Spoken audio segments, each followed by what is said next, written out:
कोपऱ्यात उभा एकला कधी चालाच ना कशाची तक्रार नाही.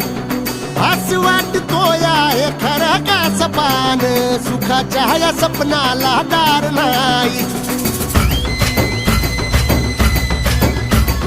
सांगी कोपऱ्यात उभा एकला कधी चालाच ना कशाची तक्रार नाही.